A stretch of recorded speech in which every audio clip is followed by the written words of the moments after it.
Dad perfect events. I nearly dropped my coffee when I saw her through the construction trailer window.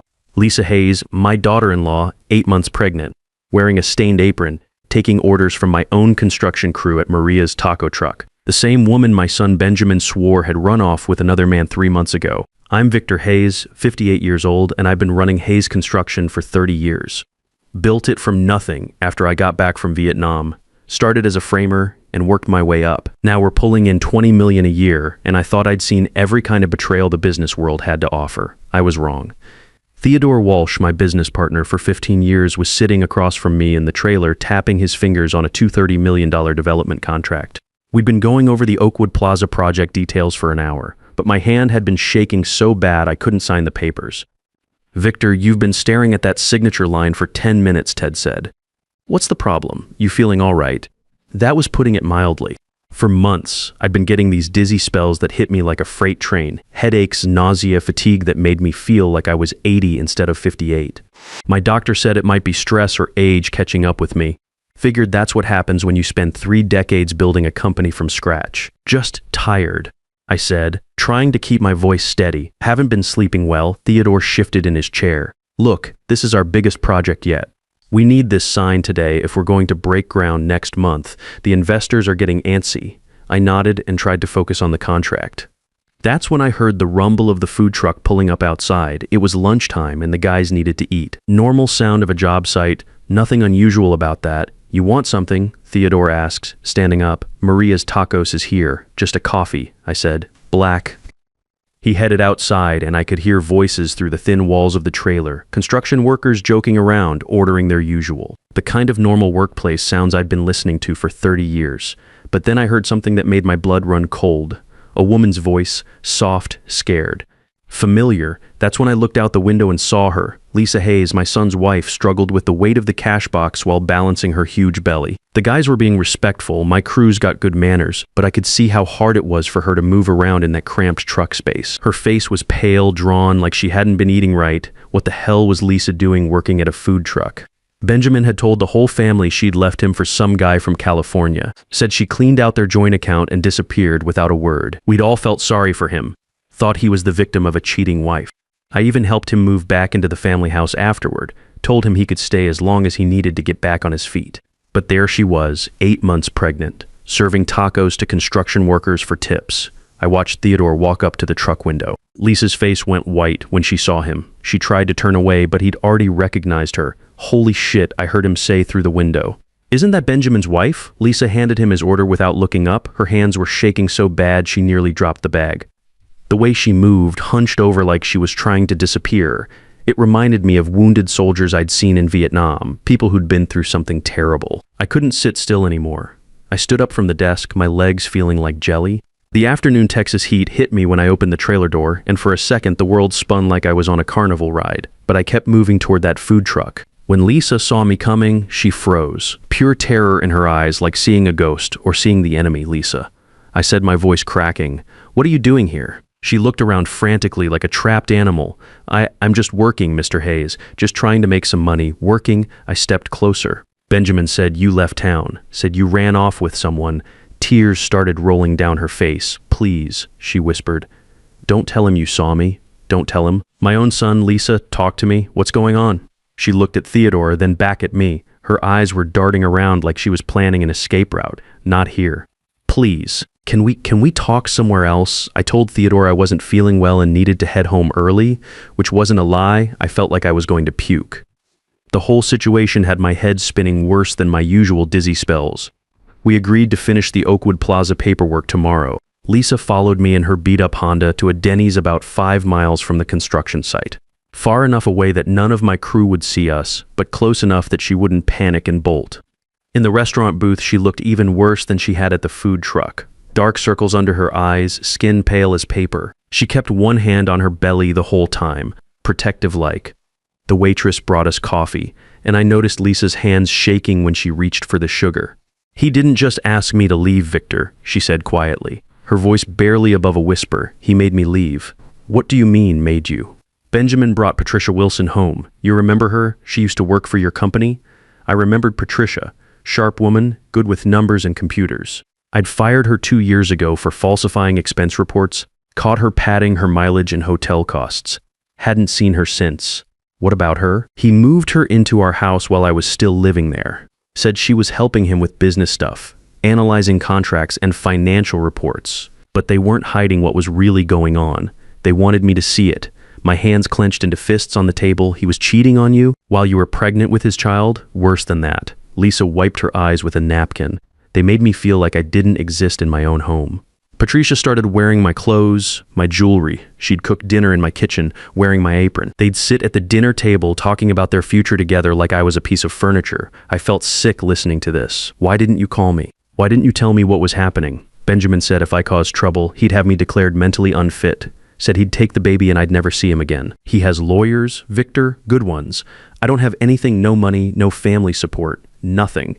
The waitress came by to refill our coffee. I waited until she was gone before speaking again. So where have you been living? My car mostly. Sometimes I can afford a motel room for a night or two.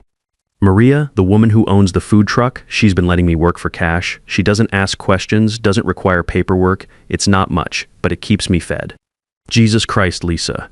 You're 8 months pregnant, living in a car? She nodded, fresh tears starting. I know it's not good for the baby, but I don't have anywhere else to go. My parents think I abandoned Benjamin. He called them before I could, told them I was having a breakdown, that I ran off with another man. They won't even take my calls now. I sat back in the booth, trying to process all this. My son, the boy I raised, taught to work with his hands, taught about honor and treating people right, had thrown his pregnant wife out on the streets like garbage. There's something else, Lisa said, her voice getting even quieter, something about you being sick. What do you mean? I used to do bookkeeping for small businesses before I married Benjamin. I know how to spot things in financial records that don't add up. Victor, someone's been stealing from Hayes Construction, a lot of money. My coffee cup rattled when I set it down. How much money? At least $750,000, maybe more. I saw the bank transfers before Benjamin kicked me out. Shell companies, fake vendor payments, inflated material costs. It's sophisticated stuff, not some simple skimming operation. The pieces started clicking together in my head. Every time I had a bad episode with the dizziness and nausea, Benjamin would step in to handle company business. Said he was just helping his old man out, taking care of things while I recovered. Lisa, I need to ask you something, and I want you to think carefully before you answer. Have you ever noticed anything different about my coffee when Benjamin makes it? Any unusual taste or smell? Her face went dead white. Oh my God. You think they're poisoning you? I don't know what to think. But I've been getting sicker and sicker over the past few months, and it always seems to happen right before important business meetings. Times when Benjamin ends up making decisions for the company. Lisa put her hand over her mouth. The morning I left, the day Benjamin finally threw me out, I heard them talking in the kitchen early in the morning. Patricia said something about powder, about how it was working faster than they'd expected. I thought they were talking about some kind of supplement. The restaurant felt like it was spinning around me. My own son was trying to kill me, slowly, methodically, so it would look like natural causes. I need proof, I said, my voice steady despite the hurricane in my head, and I need you safe. Both of you. I paid the check and drove Lisa to a decent hotel on the other side of town. Paid for 2 weeks up front in cash, told the desk clerk she was my niece visiting from out of state, and I didn't want to be bothered with a lot of paperwork. The room was clean and safe, with a deadbolt and a view of the parking lot. Stay here, I told her. Don't go anywhere unless it's an emergency. I'll bring you food and anything else you need. But Lisa, if something happens to me, if I don't come back in a few days, you call this number. I wrote down the contact information for Albert Foster, an old buddy of mine who did private investigation work. Albert and I served in Vietnam together, different units, but same time frame. We'd stayed in touch over the years, helped each other out when needed. You don't forget that kind of bond. Al, I said when he answered his phone, I need a favor. A big one. What's going on, Vic? I told him everything. About Lisa, about the missing money, about my suspicions regarding the poisoning. Al listened without interrupting, which is what good investigators do. Let you tell the whole story before asking questions. You want me to look into your own son, I want you to find the truth. If I'm wrong about this, I'll spend the rest of my life making it up to Benjamin, but if I'm right, if you're right, you're lucky to be breathing. Arsenic poisoning is a classic choice for someone who wants it to look like natural causes. Slow, methodical, hard to detect unless you know what you're looking for. Can you test for it? I know a guy who runs a private lab, discreet, reliable, fast turnaround. You get me a blood sample and I'll have answers in 48 hours. While Albert started digging into Hayes Construction's financial records, I made an appointment with Dr. Beverly Johnson for a complete physical. told her I was thinking about selling the company and wanted to make sure I was healthy enough to enjoy retirement. She scheduled me for the next morning, said she'd do a full blood panel and check everything from cholesterol to liver function. I didn't tell her what I was really looking for. That night, Benjamin came by the house like usual, brought me my evening tea, asked how I was feeling. Played the concerned son role perfectly. For the first time in months, I really looked at him while he talked. Studied his face, his mannerisms, the way he watched me drink. You look tired tonight, Dad. Maybe you should think about stepping back from the company more. Let me handle the day-to-day operations. Maybe you're right, I said, watching his reaction carefully. This Oakwood Plaza deal might be my last big project. His eyes lit up just slightly. Really? You're seriously thinking about retiring? Thinking about it. Question is, would you be ready to take over full-time? I've been ready for years, Dad. You know that. I've learned everything you've taught me about the business. I took a sip of the tea he'd made me. Earl Grey with honey, same thing he'd been bringing me every evening for months. It tasted bitter, but it always had. Benjamin, what would you do if something happened to me? If I died tomorrow? What do you mean? Why would you ask something like that? Just hypothetical. If I had a heart attack tonight, what would happen to Hayes Construction? He leaned forward in his chair. Well, legally, everything would transfer to me according to your will. The house, the business, all the assets. I'd make sure to continue your legacy, keep the company running the way you'd want. And what about Lisa? What about her and the baby? His face darkened like a storm cloud. Lisa made her choice, Dad. She abandoned the family. I can't be responsible for someone who walked out on us. I nodded and took another sip of tea. You're probably right about that, but I wasn't actually drinking the tea. While Benjamin was looking toward the window, talking about company policies, I'd switched our cups. The bitter tea he'd prepared for me was now sitting in front of him. If there was poison in that drink, he'd just given it to himself. I should probably get going, he said, standing up. Early meeting tomorrow with the Oakwood Plaza investors. As he walked toward the door, I watched him stumble slightly. Nothing dramatic, just a little unsteady on his feet. You okay there, son? Yeah, just tired. Long day. See you tomorrow, Dad? After he left, I dumped both cups of tea down the kitchen sink and called Albert. Al, I need you to run full surveillance on Benjamin tomorrow. Complete coverage from the time he leaves his house until he goes to bed. What kind of surveillance are we talking about? The kind where you document every move he makes, every person he talks to, every place he goes. I think he's about to make a mistake, and I want it all on record. What kind of mistake? The kind desperate people make when they think they're winning. The next morning, I felt better than I had in weeks. No dizziness, no nausea, no brain fog. If Benjamin had been putting something in my evening tea, missing just one dose was already making a noticeable difference. At 9 a.m., Albert called with his first report. Vic, your boy just went into Dallas Medical Supply on Elm Street. That's a commercial account place. They sell restricted chemicals to laboratories and industrial clients. I'm in the parking lot now, watching the entrance. Stay on him. Document everything. 20 minutes later, Albert called again. He just came out carrying a small package. Now he's driving toward the Lakewood area. Looks like he's heading to an apartment complex. Keep following. He's at Patricia Wilson's place now, apartment 2B at the Lakewood Gardens complex. Been inside for about an hour. I knew those apartments, mid-range place, nothing fancy but decent enough. Patricia was living there on stolen money from my company. At noon, Albert called with another update. They just left together in Benjamin's truck, heading back toward your construction site. I'm on my way. I drove to the Oakwood Plaza development site and parked where I could see our construction trailer. Benjamin and Patricia went inside together, and through the windows I could see them looking at paperwork spread across the desk. Probably trying to figure out their next move now that they thought I was getting weaker and more manageable. My phone rang. Dr. Beverly Johnson. Victor, I need you to come in immediately. Your blood work shows some very concerning abnormalities. What kind of abnormalities, Doc? Elevated levels of heavy metals in your system. Specifically arsenic. This isn't something that happens naturally. Have you been exposed to anything unusual recently? Old pesticides, contaminated well water, anything like that? No, I said, watching Benjamin through the trailer window. Nothing like that. Victor, I have to ask this directly. Is there any possibility that someone might be trying to hurt you? These levels don't occur by accident. This is intentional poisoning. What do you recommend I do? You need to contact the police immediately. And you need to start chelation therapy to get this poison out of your system before it causes permanent damage. I hung up and immediately called Albert. Al patched me through to Detective Richard Palmer at Dallas PD. Tell him Victor Hayes needs to file a report for attempted murder. You got confirmation? Blood test positive for arsenic. Just like you said it would be. Jesus, Vic. How the hell are you even walking around with poison in your system? 30 years of construction work and military training.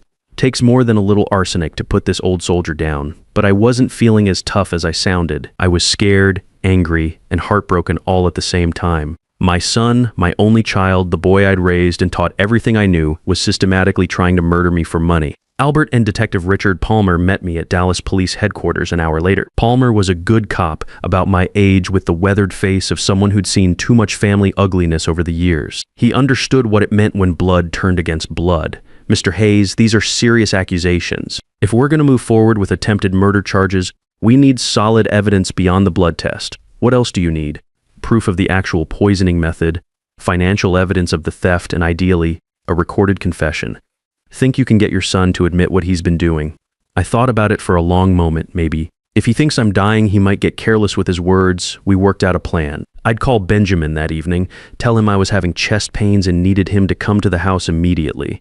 The police would wire the place for sound and video, position themselves outside, and we'd see if Benjamin would incriminate himself when he thought victory was within reach. That evening, I called Benjamin right after dinner time. Son, I need you to come over to the house right away. Something's wrong with me. I'm having chest pains and I can't seem to catch my breath. Did you call 911? Should I meet you at the hospital? No hospitals. I just need you here. Please hurry. He was at the house in 15 minutes. I was sitting in my chair in the study, pretending to be sicker than I actually felt. The recording equipment was hidden, and Detective Palmer was positioned in the next room. Dad, you look terrible. We really should get you to the emergency room. No hospitals, I said weakly. I just need to rest for a bit. But Benjamin, I need to tell you something important about the company and my will. He sat down across from me, trying to look concerned, but I could see the anticipation in his eyes. What about it, Dad? I've been thinking about what you said. About stepping back, letting you take over? I want to make some changes to my will tomorrow. I want to leave part of the business to Lisa and the baby. His expression changed completely. The fake concern vanished, replaced by something ugly and cold. What the hell are you talking about, Dad? Lisa left us. She abandoned the family. She doesn't deserve anything. She's carrying your child. My grandchild. That baby deserves security. That baby probably isn't even mine. You can't give away what I've worked for to some cheating whore who couldn't even keep her husband satisfied. The language hit me like a physical blow. Benjamin, that's your wife you're talking about. Not anymore, she isn't. And if you're stupid enough to change your will in favor of that slut, you might not live long enough to sign the papers. There it was. Clear as day, caught on tape. What's that supposed to mean? He stood up and started pacing around the room like a caged animal. It means you're an old man, Dad. Old men have accidents, heart attacks. Sometimes they just fade away in their sleep. Are you threatening me, son? I'm stating facts. You've been getting weaker and sicker every month. Maybe it's time to accept the reality of your situation. And what reality is that? That you built this company for me, for your son, not for some pregnant slut who couldn't even appreciate what she had. I'd heard enough. I stood up from the chair, steadier than I'd been in months. The hidden microphone had captured everything we needed. Benjamin Hayes, you're under arrest. Detective Palmer and 2 uniformed officers came through the front door on cue. Benjamin's face went white as a sheet. What the hell is going on here? You're under arrest for attempted murder and grand theft, Palmer announced, reading him his Miranda rights while the other officers moved to restrain him. This is insane. He's a sick old man. You can't believe anything he says.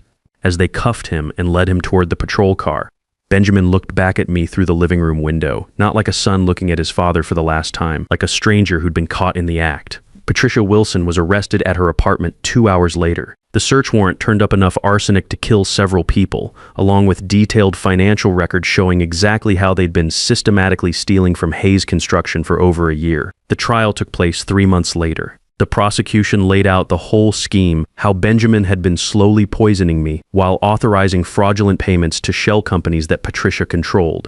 They'd planned to kill me gradually, inherit everything, and disappear to Costa Rica where they'd already opened bank accounts.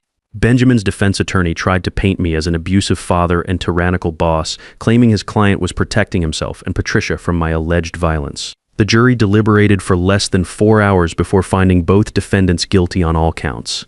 Benjamin got 15 years for attempted murder and embezzlement. Patricia got 20 years as the mastermind. During sentencing, neither of them showed any remorse. Benjamin actually had the nerve to tell the judge that I had ruined his life by being too controlling. Lisa's baby, my grandson Leo, was born 2 weeks after the trial ended. 7 pounds, healthy as a horse, with the brightest eyes I'd ever seen. Lisa let me hold him in the hospital, this tiny, perfect human being who almost didn't have a grandfather to protect him. What are you going to tell him about his father when he's old enough to ask? I asked Lisa while she was nursing him. That some people make terrible choices, but that his grandfather is a good man who saved his life before he was even born. I set up an irrevocable trust fund for Leo that Benjamin can never touch, even if he gets out of prison early. Changed my will to leave Hayes Construction to Lisa, with instructions to sell the business and use the proceeds to raise my grandson in a safe environment. The company still exists, but I'm not running it anymore. I handed day-to-day operations over to Theodore and moved to a small ranch about an hour outside Dallas. Lisa and Leo come to visit every weekend. She calls me Dad now, which makes me happier than any construction contract ever did. The arsenic left some permanent effects. My hands still shake sometimes, and I get tired easier than I used to. But I'm alive, my grandson is safe, and Lisa has the resources she needs to build a good life for herself and her son. Some evenings, I sit on the front porch and think about Benjamin, wondering where I went wrong as a father. How did a boy I taught to work hard and treat people with respect turn into someone who would poison his own father for money? I think it was too much success, too quickly. He never had to struggle the way I did. Never learned that everything worth having requires sacrifice and genuine effort. He expected to inherit what I'd built without understanding the character it takes to maintain it. That's a mistake I won't make with Leo. He'll learn to work with his hands, learn the value of honest labor, learn what it means to earn respect rather than demand it. Most importantly, he'll learn that family loyalty means protecting each other, not destroying each other for personal gain. And he'll never have to worry about poison in his food or lies from people who claim to love him. That's a promise from a grandfather who almost didn't live to make it. And it's a promise I intend to keep for as long as I draw breath. The hardest lesson I learned is this. Blood doesn't guarantee loyalty, but character determines legacy. You can build a fortune, but if you don't build the person who inherits it, you've built nothing at all. Trust is earned through actions, not inherited through genetics. Watch what people do when they think no one's looking. That's when you see their true nature, and that's when you make the decisions that will protect everything you've worked for.